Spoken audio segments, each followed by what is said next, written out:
Hello everyone, I welcome you all at अधिष्ठान IAS. अधिष्ठान IAS में आपका स्वागत है 1.5 ईयर करंट अफेयर सीरीज के अंदर। This is lecture number 38। 2024 prelims के लिए this lectures are very very important. इससे पहले 37 लेक्चर हो चुके हैं। आप डिस्क्रिप्शन में प्लेलिस्ट से वो देख सकते हैं सारे लेक्चर्स। इसके अलावा टेलीग्राम ग्रुप भी आपको ज्वाइन करना होगा, जिससे कि आप पीडीएफ यहाँ पर अपलोड कर सकते हैं, राइट। तो आज ये 5 टॉपिक हमको करने हैं इसके अंदर, ठीक है। और हमने एक मंथली बुकलेट भी इसके अंदर लॉन्च करी, जिसके अंदर टिप्स ट्रिक्स लिख कर दिए पूरी हमने उसके अंदर पीडीएफ फाइल के अंदर। तो वो भी आप डाउनलोड कर सकते हैं, डिस्क्रिप्शन में लिंक दे रखा है, राइट। पहला टॉपिक हमारा है इंडियन ओशन नेवल सिंपोजियम, ठीक है। सिंपोजियम क्या है? ये एक इंडियन ओशन नेवल सिंपोजियम क्या है, ये हम इसके अंदर पढ़ेंगे। इसको IONSP प्यार से यहाँ पर बोला जाता है, राइट। 2023 का भी हुआ है और ये 8th एडिशन है, ठीक है। तो इससे पहले 7 एडिशन इसके हो चुके हैं। और अभी ये कहाँ पर हुआ है? बैंकॉक थाईलैंड के अंदर ये हुआ है। किसने कंडक्ट कराया? अभी रॉयल जो थाईलैंड की जो नेवी है उसने ये कंडक्ट कराया, ठीक है। तो आपको एक तो ये रखना है 8th एडिशन हुआ है, ठीक है। और कहाँ करा, किसने कराया? जो नेवी है थाईलैंड की, उन्होंने यहाँ पर कराया। देखिए 2 साल में एक बार ये इवेंट होता है, बाइनियल इवेंट ये है, बाइनियल इवेंट है। और आप ये देखेंगे ये स्टार्ट जो करा था वो भारत ने ही स्टार्ट करा था, इंडियन नेवी ने 2008 के अंदर स्टार्ट करा था, ठीक है। अब यहां पर देखो इंडियन ओशन नेवल सिंपोजियम, ठीक है। तो नेवल मतलब कि नेवीज जो है इंडियन ओशन के अराउंड जो भी कंट्रीज हैं, जो भी लिटोरल कंट्रीज हैं, वो उनकी नेवीज जो है वो एक तरह से यहाँ पर एक तरह से एक्सरसाइज, जॉइंट एक्सरसाइज भी करती है और जॉइंट यहाँ पर डिस्कशन में यहाँ पर होते हैं। तो यहाँ पर देखें, it is a biennial event which was conceived by the Indian navy in 2008। तो 2008 के अंदर इंडियन नेवी ने इसके अंदर करा था, right. IONS is a voluntary and inclusive initiative that brings together navies of Indian Ocean littoral state. Littoral state मतलब जो इंडियन ओशन है उसके जो बाउंड्री कर रहे हैं, ठीक है, बाउंड्री कर रहे हैं जो स्टेट्स, उन सारी जो कंट्रीज को, जो कंट्रीज बाउंड्री कर रही हैं, ठीक है, उन सारी कंट्रीज का एक तरह से ग्रुप है। बैठ कर ये क्या कर रहे हैं? डिस्कशन कर रहे हैं, अपना मैरीटाइम कोऑपरेशन इंक्रीज करने की यहाँ पर ये कोशिश कर रहे हैं, राइट। तो ये देखो ये इंडियन ओशन है, ठीक है। यहाँ पर आप देख रहे हैं दिस इज इंडियन ओशन, ठीक है। और इंडियन ओशन के आसपास की सारी कंट्रीज जो है ना, वो यहाँ पर आप देख रहे हैं कि यहाँ पर जो भी लिटोरल कंट्रीज है, जो कि को इसके इंडियन ओशन से कनेक्ट हो रही है कंट्रीज, वो सारी कंट्रीज के अंदर इंक्लूड है, ठीक है। यहाँ पे आप देख सकते हैं French is also there, because French की बहुत सारी यहाँ पर एरियाज जो है फ्रेंच का रूल वहां पर चलता है। इंडियन ओशन के अंदर जो भी आइलैंड्स हैं, बहुत सारे आइलैंड, जैसे one of the island is reunion island, तो वहां पर फ्रांस का रूल चलता है, वो फ्रांस की ऑक्यूपाइड टेरिटरीज है, ठीक है, इंडियन ओशन के अंदर। तो ये सारे सारे जो कंट्रीज है, ये सारी कंट्रीज जो है ये IONS के मेंबर्स हैं। तो आप यहाँ पर देख सकते हैं ये पार्टिसिपेटिंग कंट्रीज है। इसके अंदर अगर आप गिनेंगे इसको तो 25 मेंबर कंट्रीज है। और यहाँ पर ऑब्जर्वर स्टेट जो है वो आप देख सकते हैं कि यहाँ पर 9 ऑब्जर्वर स्टेट है। अच्छा, 2023 में जो ये सिंपोजियम हुआ है, ठीक है, इससे पहले अगर आप देखेंगे तो ये वाली कंट्री यहाँ पर नहीं थी। ये कौन सी कंट्री है? ये कंट्री है रिपब्लिक ऑफ कोरिया, ठीक है, साउथ कोरिया। साउथ कोरिया पहले नहीं थी, ठीक है। अब यहाँ पर साउथ कोरिया इसके अंदर ऐड हो गई। तो ये भी एक करंट अफेयर्स है कि republic of Korea navy was welcomed as the latest observer. Who is the latest observer in IONS? ये ऐसे पूछा जा सकता है। Raising the collective strength of IONS to 34। और यहाँ पर आप देख सकते हैं 25 मेंबर्स हैं और 9 ऑब्जर्वर्स हैं, जैसे मैंने आपको यहाँ पर बताया। इंडिया इसका एक फाउंडिंग मेंबर है, जैसे मैंने आपको बताया, और 2008 के अंदर ही स्टार्ट हुआ था। 2008 से लेकर 2010 तक इंडिया इसका चेयरपर्सन रहा था, ठीक है। जैसे अभी जो थाईलैंड ने कंडक्ट कराया, तो 2008 से लेकर 2010 तक कौन, किसने कंडक्ट कराया था? चेयरमैनशिप जो थी वो किसके हाथ में थी? इंडिया के हाथ में थी। तो आप देखते हैं कि अभी इंडिया के हाथ में थी, फिर यूएई के हाथ में गई थी, ठीक है ना। यूएई के बाद फिर आप देख सकते हैं कि इसके अंदर साउथ अफ्रीका, फिर ऑस्ट्रेलिया, फिर बांग्लादेश, और फिर ईरान के हाथ में गई थी। और ईरान के बाद अब आप देखेंगे तो इसके अंदर फिर अब 23 के अंदर जो है, 23 के अंदर 23 और 24 तक किसके पास रहेगी? ये रहेगी थाईलैंड के पास, ठीक है। तो I hope this is clear to everyone. यहाँ तक आपको इसके अंदर क्लियर है। तो आपको ये मैंने लिख कर दे रखा है इंडिया, ये आप बिल्कुल याद रखना, इंडिया जो है एक बार इसको चेयरमैनशिप कर सका है। अच्छा सर, नेक्स्ट टाइम कब करेगा इंडिया?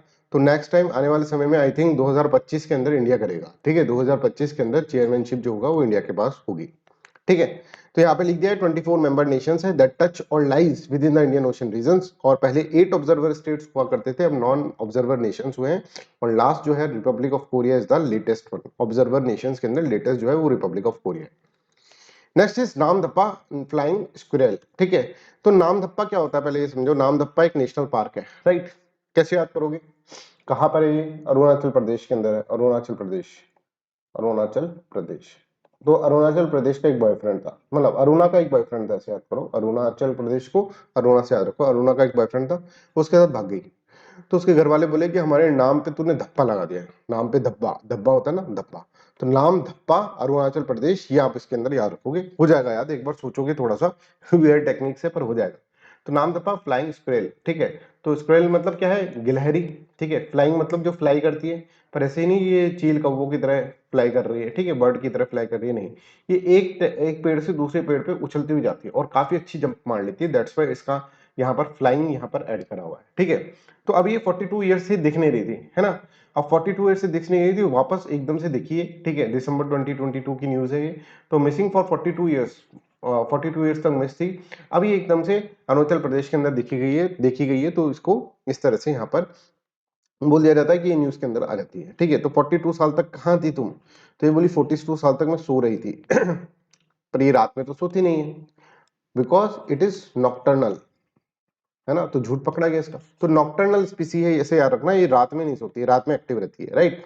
और ये सिर्फ और सिर्फ नॉर्थ ईस्टर्न रीजन के अंदर ही पाई जाती है और नॉर्थ ईस्ट इंडिया के अंदर ही पाई जाती है, नॉर्थ ईस्ट इंडिया, है ना। It is endemic to north east India, मतलब और कहीं नहीं पाई जा रही है, नॉर्थ ईस्ट इंडिया के अंदर ही पाई जा रही है, इतनी एंडेमिक है ये, सिर्फ नॉर्थ ईस्ट इंडिया के अंदर पाई जाती है, ठीक है। नामदप्पा कैसे पड़ा इसका नाम, नामदप्पा नेशनल पार्क जो है, नामदप्पा नेशनल पार्क, उसके कारण पड़ा। नामदप्पा नेशनल पार्क कहाँ पर है, अरुणाचल प्रदेश के अंदर, ठीक है।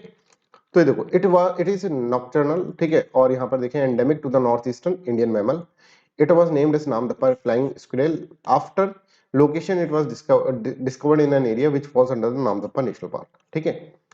अब देखिए, अब ये वैसे बर्ड्स या फिर बैट्स की तरह ये उड़ती नहीं है, ठीक है, ऐसे उड़ नहीं रही है, ठीक है, बट ये ग्लाइड करती है बिटवीन द ट्रीज, ठीक है। अगर देखें खाने में क्या खाती है, तो ये हर्बीवोरस है, they eat various fruit, nuts, seeds, fungi, flowers and the tree sap, ठीक है। तो वेजिटेरियन ये नहीं है। इसके अलावा हम देखें तो उसको थ्रेट क्या कैसा है, ये क्यों इतने 42 साल तक तो ये दिखी क्यों नहीं थी, क्योंकि इसका हैबिटाट लॉस हुआ, डिग्रेडेशन हो गया हैबिटाट का, ठीक है। क्यों, क्योंकि ह्यूमन सेटलमेंट हो गई यहाँ पर, शिफ्टिंग एग्रीकल्चर, एक जगह जो है पेड़ वेड़ उगाकर फिर उसको क्या है पूरा का पूरा जला देते हैं, फिर दूसरी जगह उगाते हैं, ठीक है।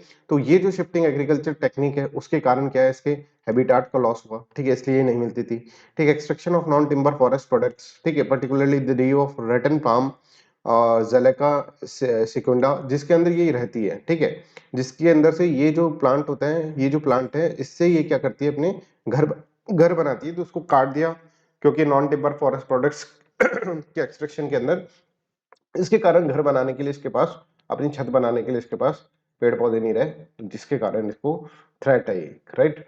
प्रोटेक्शन स्टेटस देखिए तो इसका आईयूसीएन के अंदर, ये आईयूसीएन रेड लिस्ट के अंदर क्रिटिकली एंडेंजर्ड है, क्रिटिकली एंडेंजर्ड। और यहाँ पर आप देखेंगे wild life protection amendment act जो भारत का है, ठीक है, 2022 के अंदर इसको शेड्यूल 1 में डाला गया, राइट। तो ये आपको इस तरह से इसके अंदर याद रखना है, Namdapha national, Namdapha flying squirrel, right. Next is सल्वाजुदम।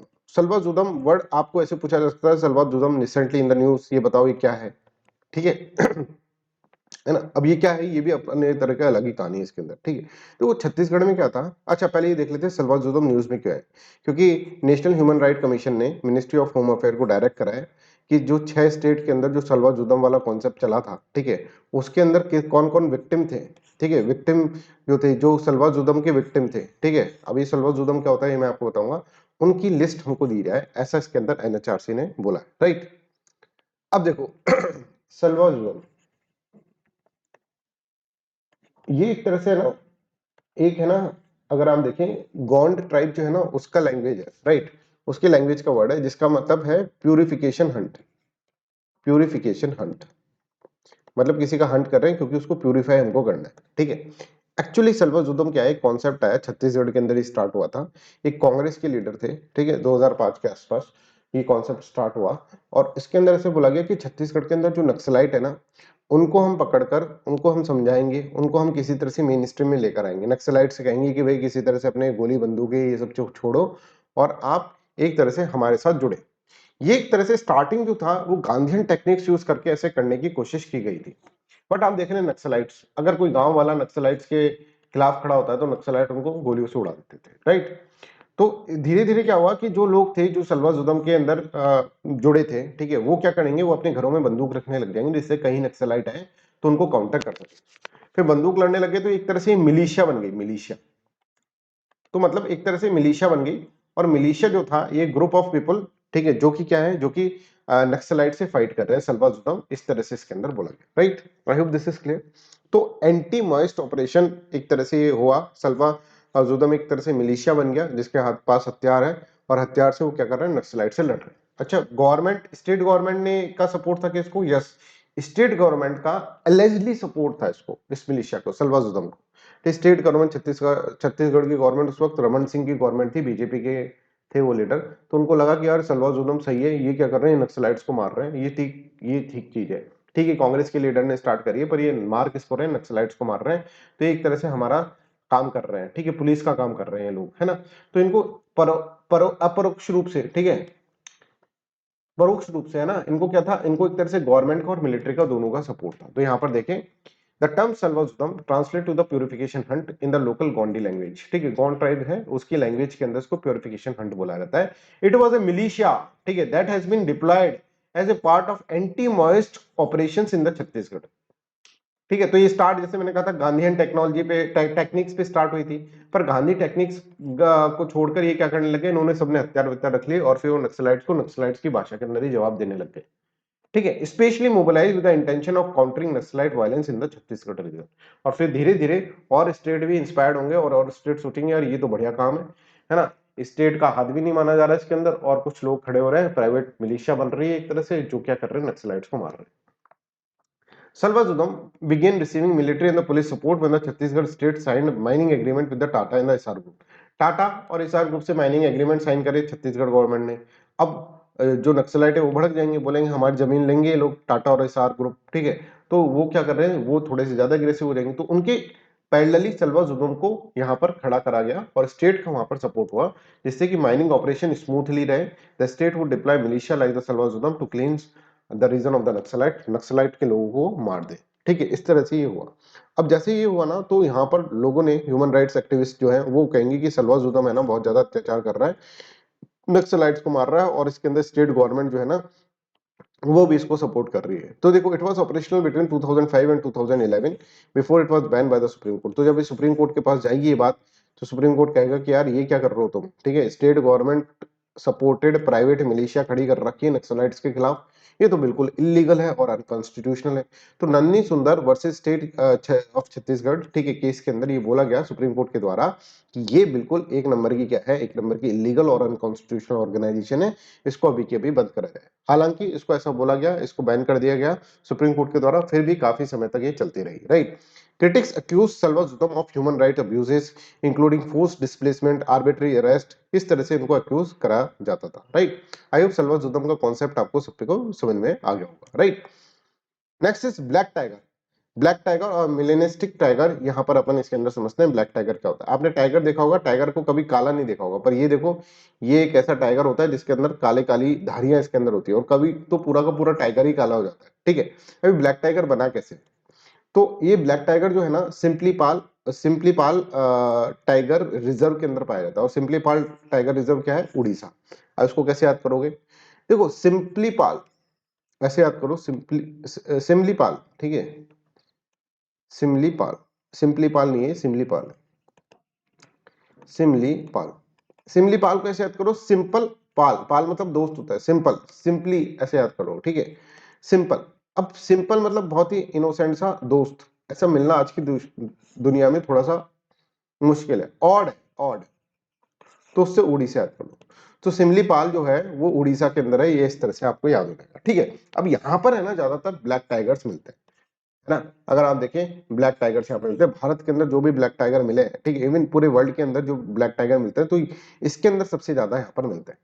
तो at present total of 9 melanistic tigers have been found in the country, और सबके सभी सिमलीपाल टाइगर रिजर्व के अंदर, जो कि उड़ीसा के अंदर है, वहां पर पाए जा रहे हैं। ठीक है, अब देखो ये क्या है, rare colour variant of the Bengal tiger, Bengal tiger का रेयर कलर वेरिएंट है। और अबनॉर्मल डार्क और द ब्लैक कोट होता है, जिसको अपन शूडो मेलेनिस्टिक और फॉल्स कलर भी इसके अंदर बोलते हैं। अभी ऐसे हो क्यों गए, ये ऐसे हो गए क्योंकि इनके जीन के अंदर म्यूटेशन हो गया।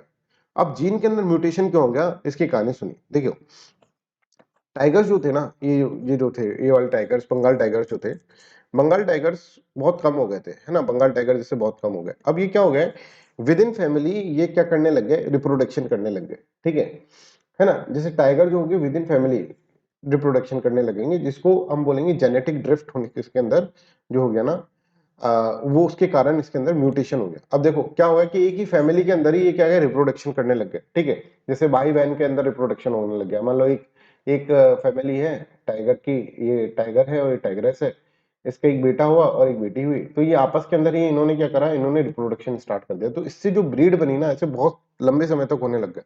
क्यों? क्योंकि टाइगर्स की यहाँ पे बहुत कमी थी, तो लंबे समय तक होने लगा, तो इसकी जो ब्रीड्स बनी ना, उसके अंदर जेनेटिक म्यूटेशन होने लग गया। सालों साल अगर हम देखेंगे जनरेशन वाइज जेनेटिक म्यूटेशन होने लग गया, और इसके कारण उनके ऊपर ब्लैक धारी आने लग गए, ठीक है, काला धब्बा उनके ऊपर लग गया। तो black tigers are the mutants, they are Bengal tigers with single base mutant in the gene transmembrane aminopeptidase Q. इस जीन के अंदर क्या है, म्यूटेशन हो गया, ठीक है। The main cause of the rare mutation is genetic drift. याद देखो, due to this geographical isolation genetically related individual have been mating with each other, ठीक है, for many generation in the similipal leading to inbreeding, जिससे कि inbreeding यहाँ पर होने लग गई, विद इन फैमिली ब्रीडिंग होने लग गई, और इसके कारण क्या हो गया, इसके कारण जीन्स का म्यूटेशन हो गया। तो melanistic tigers tends to grow faster, अगर ये देखेंगे जल्दी से बड़े हो जाते हैं, और सेट टू बी हेवियर, और बहुत ही भारी टाइप के ये लोग होते हैं, ठीक है। तो I hope this is clear to everyone, यहाँ तक आपको इसके अंदर क्लियर है। अब ब्लैक टाइगर्स जो है, हमने कहा सिमलीपाल नेशनल पार्क के अंदर मिलता है। अब सिमलीपाल नेशनल पार्क के अंदर भी दो बातें अपन कर लेते हैं। One of the largest biosphere in the India, Bharat के अंदर सबसे बड़ा एक तरह से बायोस्फीयर ये है, और it is A national park and A tiger reserve, और डेराइव्स इट्स नेम, इसका नाम जो है सिमूल से हुआ है। सिमूल, सिमूल का मतलब सिल्क। अगर एक्चुअली सिल्क कॉटन की ट्री जो होता है, सिल्क कॉटन है, सिमूल का मतलब सिल्क कॉटन। यहाँ पर सिमूल ट्री जो है ना, यहाँ पर बहुत सारा मिलता है, तो इसका नाम सिमलीपाल नेशनल पार्क का। सिमलीपाल कैसे करेंगे, सिंपल एक पाल था हमारा, दोस्त था, तो दोस्त मिलना, सिंपल दोस्त मिलना ऑड है, तो उड़ीसा, ठीक है। तो यहाँ पर आप देखें, it was declared the biosphere reserve by the government of India in the June 1994। तो बायोस्फीयर रिजर्व को 1994 के अंदर घोषित करा। UNESCO added this national park to its list of the biosphere reserve in the May 2009। और सिमलीपाल के अंदर अगर हम देखेंगे, वर्ल्ड के हाईएस्ट रेट ऑफ हाईएस्ट अगर हम देखेंगे तो ब्लैक टाइगर यहाँ पर मिलते हैं। ब्लैक टाइगर बहुत सारे यहाँ पर इसके अंदर मिलते हैं, right. Next is Asian development bank. Asian development bank news के अंदर क्यों आ गया? एशियन डेवलपमेंट बैंक इसलिए आ गया बिकॉज गवर्नमेंट ऑफ इंडिया ने एशियन डेवलपमेंट बैंक से कहा कि साहब हमको लोन चाहिए। कितने का लोन चाहिए? यूएस $100 मिलियन का हमको लोन चाहिए, ठीक है।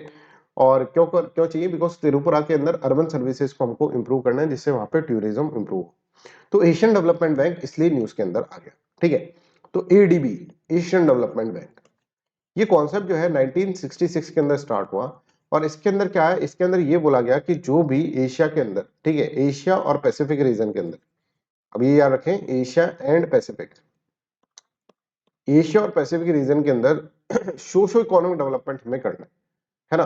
तो उसके लिए हम एक बैंक खोल रहे हैं, बैंक से पैसा आएगा, बैंक पैसा लोन पर देगा। जैसे अभी गवर्नमेंट ऑफ इंडिया को लोन पे दे रहे हैं $100 मिलियन, ठीक है ना। वो जो पैसा आएगा उस बैंक, उस पैसे से सोशो इकोनॉमिक डेवलपमेंट होगा। किस रीजन के अंदर? एशिया एंड पैसिफिक रीजन के अंदर, ठीक है। तो अभी इसके अंदर एशिया पैसिफिक रीजन की कंट्रीज भी हैं, और इसके साथ साथ और अदर कंट्रीज भी इसके अंदर आती है एशियन डेवलपमेंट बैंक के अंदर, ठीक है। तो यहाँ पे देखो, Asian development bank in the regional development bank establish 1966, और इट हैज 68 मेंबर्स। 68 मेंबर्स के अंदर है। इंडिया जो है इसका फाउंडिंग मेंबर है, ये याद रखें। It aims to promote socio and economic development in the Asia and the Pacific region, ठीक है। एडीबी असिस्ट मेंबर्स, जिसके अंदर ये लोन प्रोवाइड करते हैं, असिस्टेंस, टेक्निकल असिस्टेंस प्रोवाइड कर रहे हैं, ग्रांट प्रोवाइड कर रहे हैं, इक्विटी इन्वेस्टमेंट प्रोवाइड कर रहे हैं to promote socio economic development. और इसका हेडक्वार्टर जो है ना, वो मनीला के अंदर है। मनीला कैसे याद करोगे? Asian development bank. अब वो थोड़ा सा एशिया के लोग जो है गरीब है, तो वो हमेशा ऐसे बोलते हैं मनीला, भाई मनी दे, मनी दे, मनीला मनीला मनीला, तो एशियन डेवलपमेंट बैंक मनीला, है ना।